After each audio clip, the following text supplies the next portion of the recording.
আর কখনো কখনো নিজের কাছের মানুষরা বলে ভিডিও বানিয়ে কি হবে, এইগুলো করে সময় নষ্ট করছিস। হ্যালো বন্ধুরা, আজকের ভিডিওটা একটু অন্যরকম। যারা নতুন করে ব্লগ বানানো শুরু করেছো তারা তো একটা জিনিস নিশ্চয়ই বুঝেছো, ব্লগ বানানো দেখতে যতটা সহজ আসলে করা কিন্তু ততটা সহজ নয়।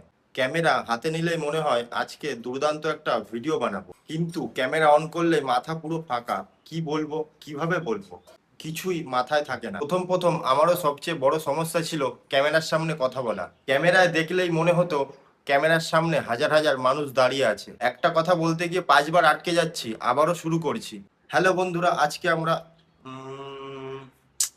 আসলে তারপর মনে হয় থাক আজকে আর ভিডিওই বানাবো না। কিন্তু তারপরে বুঝলাম ক্যামেরার সামনে সাবলীল হওয়ার একটা উপায়, বারবার ক্যামেরার সামনে দাঁড়ানো। প্রথম ভিডিও পারফেক্ট হবে না, দ্বিতীয় ভিডিও হয়তো হবে না, কিন্তু ভিডিও বানাতে বানাতে দেখবে একদিন ক্যামেরার সামনে কথা বলতে আর লজ্জাই লাগবে না। আর একটা বড় সমস্যা হলো মানুষ কি বলবে। রাস্তায় ক্যামেরা নিয়ে বেরোলেই মনে হয় সব মানুষ আমার দিকে যেন তাকিয়ে আছে। কেউ হয়তো বলবে ওই দেখ ভিডিও বানাচ্ছে, কেউ হাসবে, আবার কেউ মজাও উড়াবে।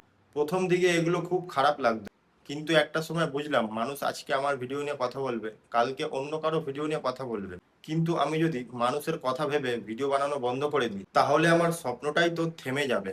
তাই এখন একটা কথা ভাবি, মানুষের কথায় স্বপ্ন ছেড়ে দেওয়া যায় না।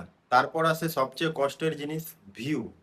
অনেক কষ্ট করে ভিডিও বানালাম, এডিটও করলাম, ভালো একটা থাম্বনেলও বানালাম, তারপর ভিডিওটা আপলোড করার পর বারবার ফোন চেক করছি, 10টা ভিউ, 20টা ভিউ, 50টা ভিউ, আর আমরা ভাবছি কেউ ভিডিওটা দেখছে না কেন। এখানেই অনেক নতুন ক্রিয়েটার হাল ছেড়ে দেয়।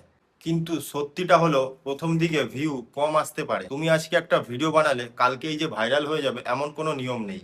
তোমার কাজ হলো ভিডিও বানিয়ে যাওয়া, আর প্রত্যেকটা ভিডিও থেকে কিছু নতুন নতুন জিনিস শেখা। আর একটা সমস্যা হলো ভিডিও বানাতে বসেছি, কিন্তু ভিডিওতে কি দেখাবো সেটাই বুঝতে পারছি না।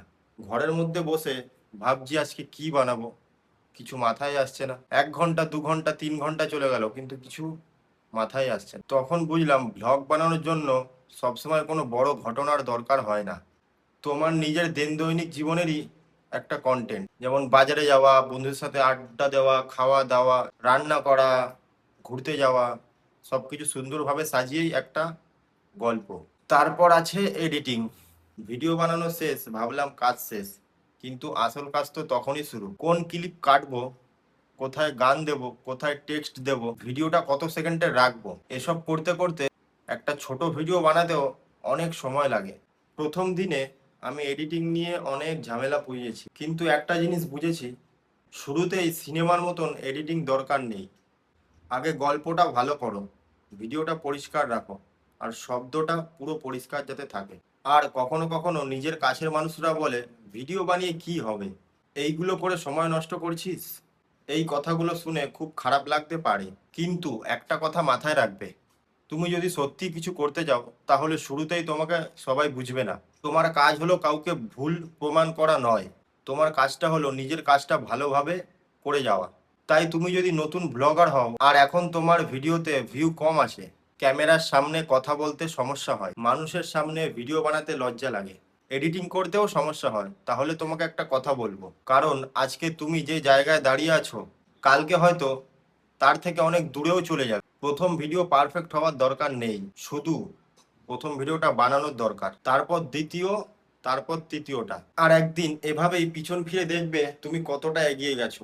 তাই ক্যামেরাটা অন করে রেকর্ড বাটনটা চাপ দাও আর শুরু করে দাও তোমার গল্প, কারণ তোমার গল্পটা কারোর না কারোর হয়তো দেখার অপেক্ষায় আছেই।